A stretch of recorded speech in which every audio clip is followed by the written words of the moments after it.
こんにちは、レイウト開発の K です。今回はですね、この C541RTR、これの、新しいシャーシが使われているっていうところで、いろんなですね、既存のカスタムパーツ、これがどこまで使えるのかっていうのが、やっぱり、気になってらっしゃる方ですね、多いと思いますので、ちょっとこの動画からですね、いろいろ既存のカスタムパーツを取り付けていくっていうのをやってみようと思うんですが、まずですね、やっぱり、一番気になっている方が多いのが、メタルアップグレードパーツセットだと思いますので、まず、何はともあれと言いますか、それが、普通につくのかっていうところですね、そこからやっていきたいと思います。はい、じゃあまずタイヤ取ってですね、ボディも取って、もうシャーシだけにしていきたいと思います。電源切り忘れてた。これは良くないですね。ちゃんと電源を切って電池も抜いてから作業しましょう。はい、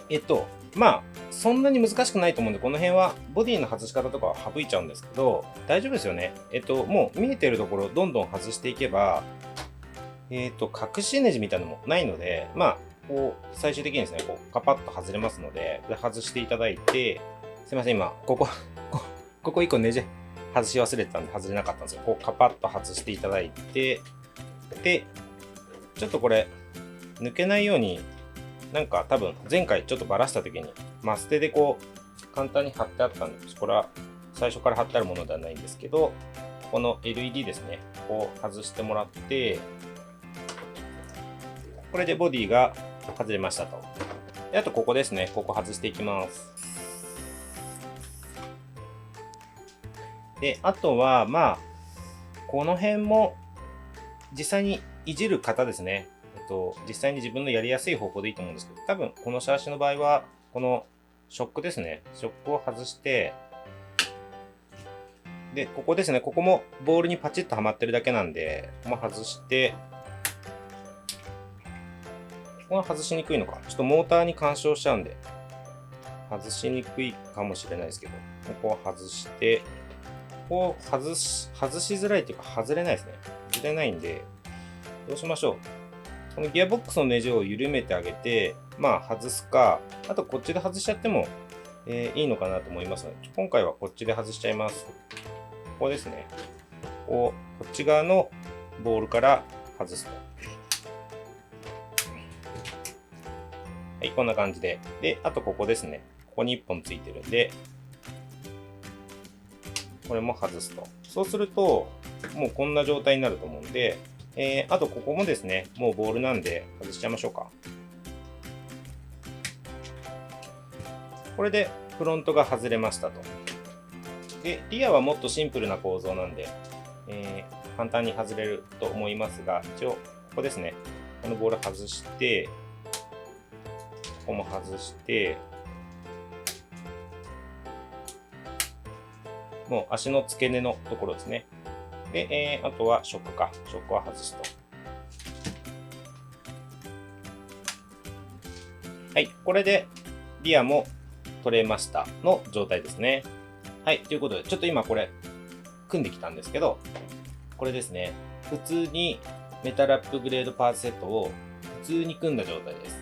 で、これをちょっと、普通に取り付けていってみようと思います。じゃあまず簡単そうなリアからですね。とにかくここですよね。このアクスルトラス。ここを外していきますと。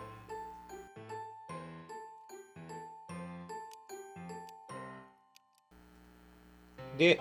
ここ外して、で、この C54 の1の RTR の場合はですね、ギアボックスから取り出しているその、回転方向、動力を取り出した時の回転方向の関係で、この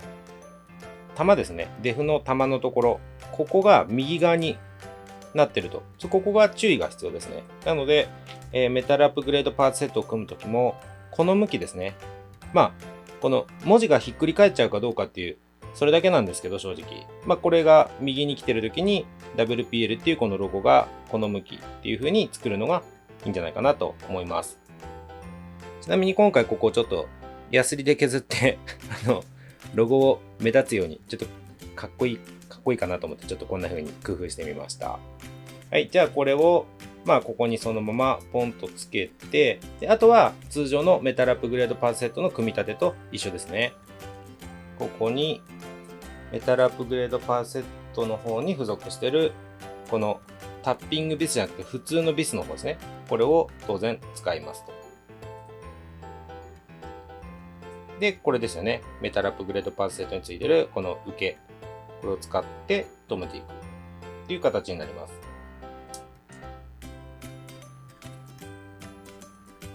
で、このアクスルトラス樹脂製なので、締め付けすぎると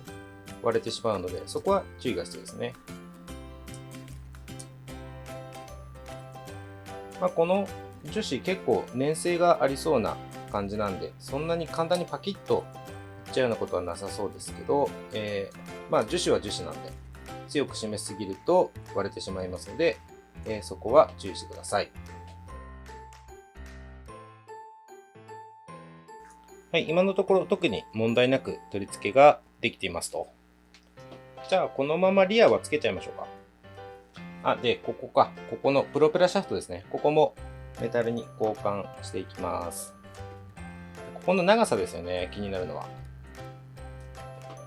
こっちも取っていきましょうか。じゃあ一旦、このアームですね、サスアームを全部パチパチと止めて、一旦取り付けてみます。ここは元通りにしていくだけっていう感じですね。で、ショックもパチンとつけて、で、ここですね、ここがどうなるか。一旦ちょっとこのまま行ってみようと思います。特につっかえたりすることなくいけますね。で、長さもちょうど良さそうです。本当はここ、ネジロック剤打った方がいいですけど、ちょっと今はこのまま、一旦組み立ててしまいたいと思います。リアは問題なさそうですね。こんな感じで、普通に組むことができました。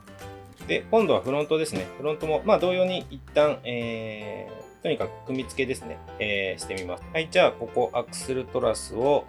リアと同様に取り外して、で、そのまま、こっちですね、メタルのアクスルに取り付けていきます。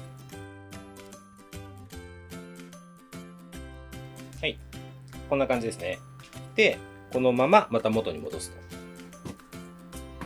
ちょっと今、フロントのショックつけてて気づいたんですけど、リアがちょっと向き逆でしたね。ネジを内側にしちゃった。ちょっと細かいところですけど、このネジがなんか内側だと気持ち悪いんでちょっと直します。このネジの頭ですね。このネジの頭がちょっと外向いてるようにしようかなと思います。これ内側向いてても特に干渉とかしてる様子はないですけど、なんとなく気分的に。はい。で、フロントもこのままいけるかな。フロントのプロペラシャフトも若干きついですけど、全部サスアームついてる状態で、ショックもついてる状態で、そのままさせました。ここも本当はネジロックが必要ですけど、ちょっと一旦仮で止めておきます。はい、これでフロントもそうですね、長さちょうどいい感じですね。これちなみに、ミディアムっていう長さですね。メタルアップグレードパーツセットに、普通に付属しているプロペラシャフトの長さなので、ミディアムっていう長さになります。で、あとはここか。サーボのリンケージですね。ここが、そのままポン付けだとこんな感じですね。問題ない範疇かなと。もちろん、これ、構造的にですね、サーボのマウントこの上のままなので、バンプステアって言って、サスペンションが動いた時にちょっとステアリングが切れちゃうっていう現象はありますけど、このラテラルロッドを付け忘れてましたね。これラテラルロッドを付けないと、ここがこう横に動いちゃうんで、これもちゃんと付けて、はい。で、ちょっと今、とりあえず付けましたけど、これ、ここですね、微調整は、当然必要になりますので、場合によっては微調整をしてくださいと。その辺は、メタルアップグレードパーツセットの取り付けの動画の方で詳しくやってますので、ちょっと今回は、飛ばしちゃいますけど、ちょっとここ斜めになってますけど、こんな感じで、この辺もそうですね、気になる方は、サーボのこのサーボホーン、ここですね、ここの取り付けをこう反対側にしてみるとか、まあいろいろ工夫のしようはあると思いますので、気になる方はその辺も、まあじっくりですね、いじっていただければいいかなと思うんですけれども、まあこれで構造的に何か無理があるとか、そういうレベルのこうつけられないっていうことはないかなと思いますので、今回は一旦、とりあえずメタルアップグレードパーツセットつきましたっていうので、このままですね、組み立ててみたいと思います。で、あとタイヤですね。タイヤが、まあこれは互換性も何もホイールにつけるものなんで、絶対使えるんですけど、一応メタルアップグレードパーツセットと同時に交換する人が多いと思うので、最近ちょっと別動画で、畑マシンで活躍してた、この C34 ですね、にちょうどタイヤがソフト、このノーマルの、これハードですけど、これの形状と同じソフトタイヤで、中に、ホイールウェイトですね。ホイールウェイトがついていて、で、ホイールはこのたまたま C54 のと同じデザインのやつをこれに履かせていたので、これを一旦拝借して、そのままつけてみようかなと思います。はい、これですね。これソフトタイヤで、中にホイールウェイトが入ってます。じゃあこれを全部履き替えていきます。はい、こんな感じで、タイヤですね。ちょっと元々ついてたやつと見た目は一緒ですけど、こっちはもうすごい軽いノーマルの、軽くてハードタイヤなんで硬いですね。で、それをこのソフトタイヤプラス中にホイールウェイトですね。ホイールウェイトがついてるものに変わりました。やっぱり重くなりますね。もう一気に重くなりました。ここが一通りメタルアップグレードパーツセットでメタル製になったのと、このタイヤの中にですね、ホイールウェイトが全部4輪とも入ってますので、それでもかなりずっしり重くなりましたね。これで足上げもそうですね、これでここが構造限界なんですけど、ここか。で、離すと後ろタイヤがちょっと上がるぐらいかな。なので、多分これでボディ乗ったり、あとは走行用バッテリーが乗ったりっていうので、まあ一番重い状態というか全部ついた状態になれば、ほぼほぼ構造限界まで普通にストロークするんじゃないですかね。まあ、これはちょっと、完成してからですね、実際に走らせてみて、様子を見れればと思いますが、ここからあとはもうこのボディ戻すだけなんですけど、どうしようかな。ちょっと、せっかくボディ外してるんで、まあ、この動画内で詳しくはやらないですけど、ちょっとこれ塗っちゃおうかなと思います。やっぱり、これ、今後ですね、またいろんなパーツつけて、既存のパーツの互換性といいますか、C54 の1に今までのパーツいろいろつけれるかどうかっていうのをこう検証していきたいと思いますので、ボディせっかく長くそうやって使っていくものであれば、ちょっとこれはもう個人的な趣味みたいな感じですけどね、せっかくなら塗りたいなっていう、いうふうに思いますので、ちょっと今ちゃちゃっと塗っちゃおうかなと思います。ただせっかくこの元々成型色でこのかっこいい色になってるんで、まあ、これと同じような色を上にさーっと吹くで、黒いところですね、ちょっとディテールアップって感じで塗る程度にしようかなと思います。ちょっとそれはささっとやっちゃいます。あ、そうだ、ちょっとやってみたかったの。これ持ち上げるからの塗装完成みたいな。これ映像だとめちゃくちゃ早いですけど、もちろん塗装はですね、結構大変です。で、これ今、まあ、ボディ、塗装はほぼ完了しましたと。で、これを乗せていくんですが、ちょっとその前に、これですね、今回メカを乗せ替えてはいないので、プロポで、これペアリングして、あ、そうですね、これ、ちょっとずれてますよね、この、今トリムがですね、このトリム調整して、これで今、ちょっとトリムを真ん中ぐらいにしたんですけど、それで、この状態なんですよ。こんな感じ。だいぶ曲がっちゃってますよね。で、見ると、これちょうどですね、サーボホーンが、こう、ほぼ垂直よりちょっとこっちぐらいですかね。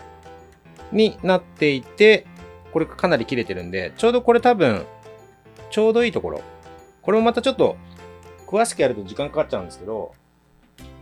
別の動画でですね、詳しくここもやってますので、よければそれも見ていただければと思うんですが、ちょっとまず付け替えてみます。このサーボホーンを一回外して、これを大体でいいですけどね、こうまっすぐになるぐらいにして、ちょっと手短な感じで説明してしまうと、ここのサーボホーンの角度、この角度ですね、今これぐらいですけど、と、ここのリンクのこの指示してる場所、このリンクなるところですね、こことこの真ん中を結んだこの線、これがですね、だいたい垂直、直角に交わるようにするのが、好ましいというところで、そんな感じで調節するんですけど、これもうちょっと短くした方がいいなと思ったんで、今ちょっと実際に合わせてみてですね、ここももうちょっと短くします。はい、これ今ちょっと付け直したんですけど、だいたいこれが少しこう斜めになっていて、ここのサーボホーンが。で、ここから来たところと、だいたい垂直になってるなっていうところに、合わせてみました。これで実際に走行して、トリム調整ですね、微調整をすればいいかなという感じになりました。じゃあここからですね、もうボディを取り付けていこうと思います。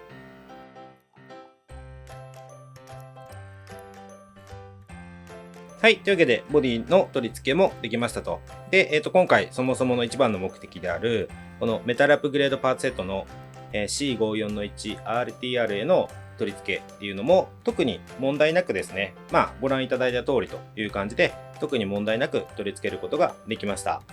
で、とりあえず、卓上で、これ忘れてた。はい、OK ですね。かっこいいな。はい。で、ちょっととりあえず卓上でっていう感じなんですけど、動作確認ですね。